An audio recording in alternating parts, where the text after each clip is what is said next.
Hello everyone, welcome to Biology with Harshini YouTube channel. Today my topic is how is DNA packaged inside the cells. Here I will discuss the DNA packaging levels including nucleosome, chromatin and chromosomes, and then typical chromosome structure, types of chromosomes, lastly common chromosome disorders.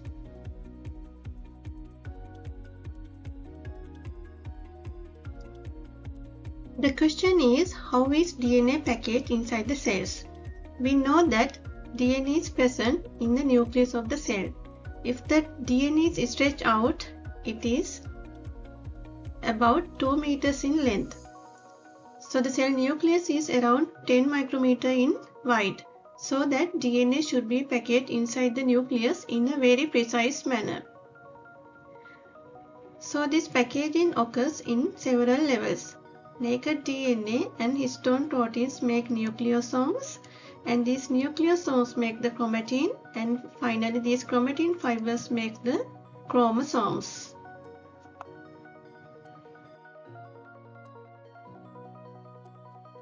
Before going to discuss the levels of DNA packaging, I would like to bring the importance of packaging DNA into chromosomes. Compact DNA so it fits inside the small cell nucleus. Keep chromosomes stable and maintains DNA integrity. Protect DNA from physical and chemical damage. Ensure accurate inheritance of DNA during cell division. Finally, organize DNA into a structured arrangement for proper gene regulation.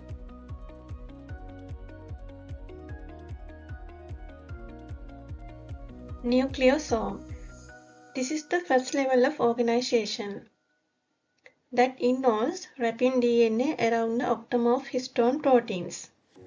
Basically, these histone proteins are highly basic proteins which are abundant in lysine and arginine amino acids. These amino acids carry a strong positive charge at physiological pH. We know that DNA is highly negative.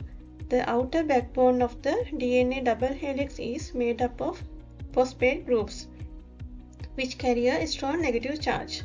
When they meet, these opposite charges create a powerful electrostatic attraction, causing the DNA to wrap tightly around the histone octamer.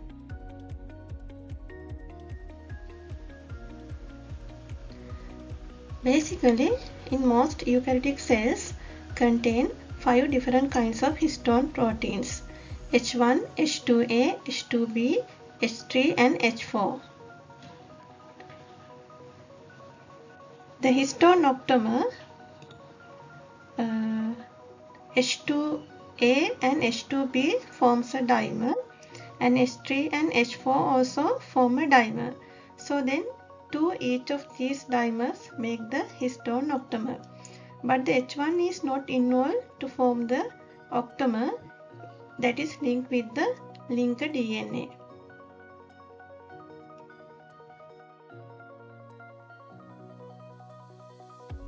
In octamer, there are 8 histone protein molecules and 146 base pairs of DNA.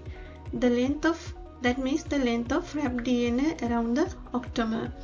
So the diameter of this complex is around 10 nanometer. These 2 nucleosomes are connected through the linker DNA. So the length of this linker DNA is around 50 to 70 base pairs. So each nucleosome is repeatedly joined to this linker DNA. Basically, since it makes a string with nucleosomes, it appears like beads on a string.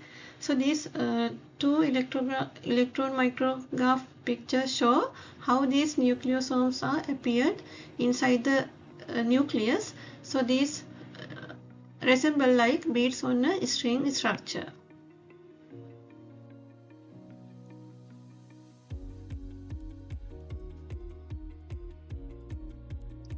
Okay, let's see the basic steps of the DNA packaging into chromosomes. We know that naked DNA is wrapped around the histone octamer and make the nucleosome. And these nucleosomes are joined together and makes a beads on a string.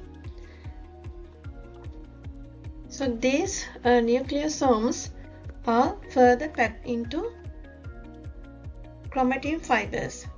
The diameter of these chromatin fiber is around 30 nanometer. Next, these chromatin fibers are folded into loops. So diameter of these loops is around 300 nanometer. Next, these chromatin fibers eventually form long chromatin loops and they are called Euchromatin. So these Euchromatin are loosely packed and they are easily accessible. When these chromatin fibers are tightly packed and condensed into chromatin loops, they are called heterochromatins. That means there are two types of chromatin called Euchromatin and heterochromatin. Finally, these 700 nanometer heterochromatin make the mini bands and they stack together around central axis and make the entire chromosome at metaphase. So the width of this chromosome is around 1400 nanometer. That is how the DNA is packed into chromosomes finally.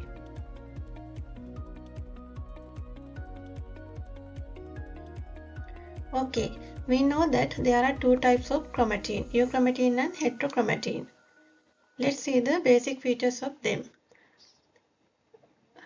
In Euchromatin, chromatin fibers are less condensed. Therefore, they are easily accessible. That means they are transcriptionally active. Then DNA can be transcribed into RNA. So this occurs during non-dividing phases of cell cycle G1, G0, S and G2. When it comes to heterochromatin, chromatin fibers are highly condensed. That means they have silent regions and they are transcriptionally inactive. Then the DNA cannot be transcribed into RNA. So this heterochromatin can be found at centromeres and telomeres, and this also occurs during non-dividing phases of cell cycle G1, G0, S and G2.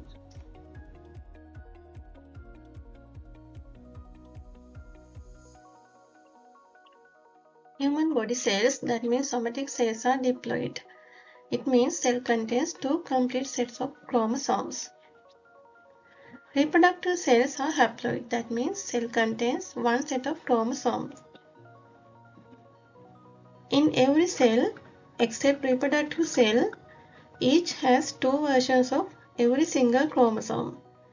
One chromosome of each pair is inherited from mother and other chromosome of each pair is inherited from father. So humans have 46 chromosomes in somatic cells. These 46 chromosomes are arranged as 23 pairs. The question is, do all 46 chromosomes look the same? No, all chromosomes are not like others. They are different. Later, I will look at them.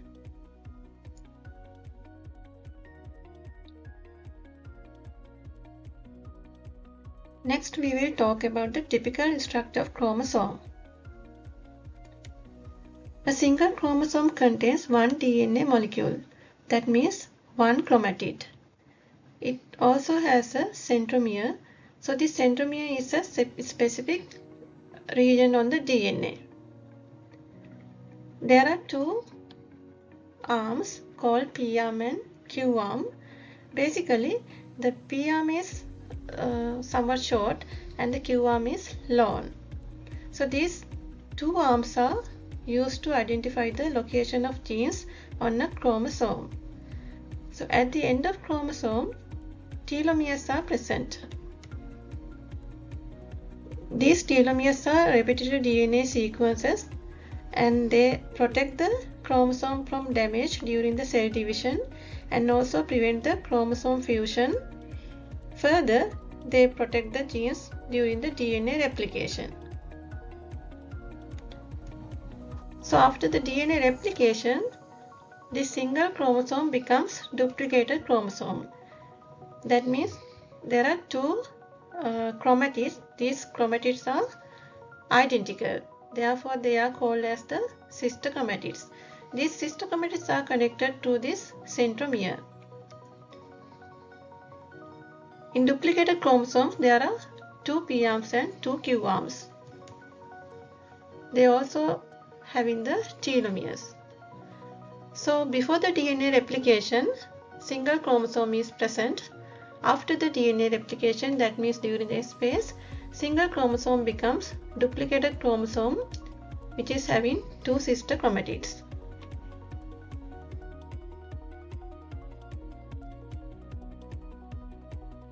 Types of chromosomes are depend on structures or shapes and the functions of chromosomes.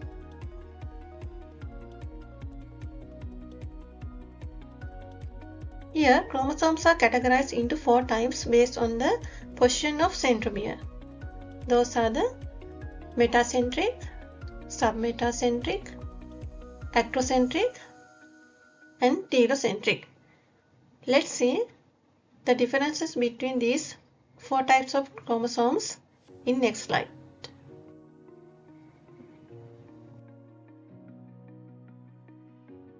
First one is metacentric chromosome.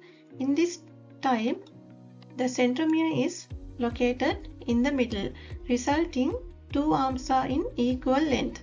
So the P arm and Q arm are almost in same size. Other type is submetacentric chromosome. Here, the centromere is slightly off center. So the P arm is short and the Q arm is long. Other type is acrocentric chromosome. In this type of chromosome, the centromere is very close to one end, making the P arm is extremely short and the Q arm is long. Final one is telocentric chromosome. In this type of chromosome, the centromere is at the end of the chromosome. Then it appears to have one chromosome. So these type of chromosomes are not found in humans, and they can be found in some animal species like mice.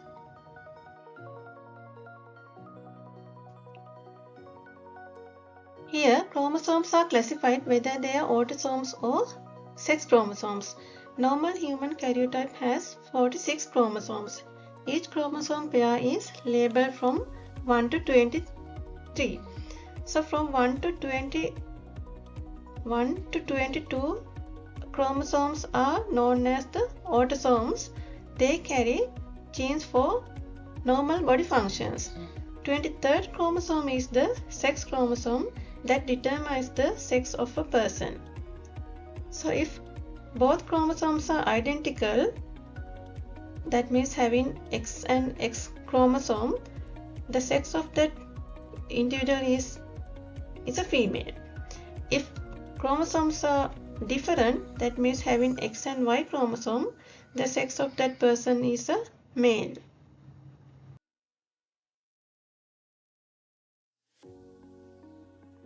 During meiosis, chromosomes do not separate correctly. This mistake is called nondisjunction and can produce cells with an abnormal number of chromosomes. Let's see the chromosome disorders due to chromosome addition. When a person has an extra chromosome, it is called trisomy. While a normal genetic profile consists of 2 copies of each chromosome, trisomy occurs when an individual inherits 3 copies of a specific chromosome. Due to this, there are several chromosome disorders. First one is Down syndrome, trisomy 21. That is due to the extra copy of chromosome 21. Other one is Edwards syndrome, trisomy 18. It is also due to the extra chromosome 18. Next one is Patau syndrome, trisomy 13, extra chromosome 13. So these 3 chromosomal disorders are involved with the non-sex chromosomes. Other one is Klinefelter syndrome. it involves with the sex chromosome addition. Here extra X chromosome in males. 47 chromosomes are there instead of 46.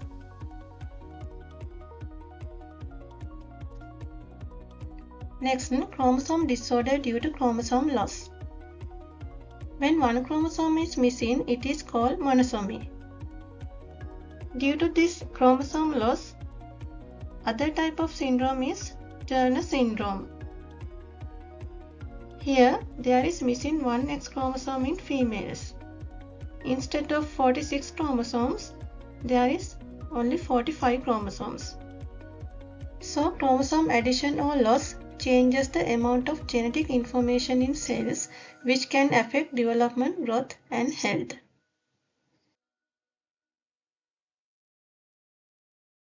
The next question is, why do these disorders happen?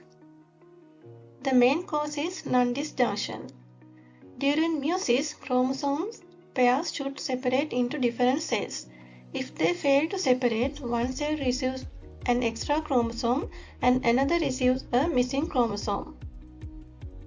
Other causes are the errors during early embryo cell divisions, and advanced maternal age increases the risk of some trisomies. If you found this video is interesting, press the subscribe button, like the video and share. Leave your comments in comment section.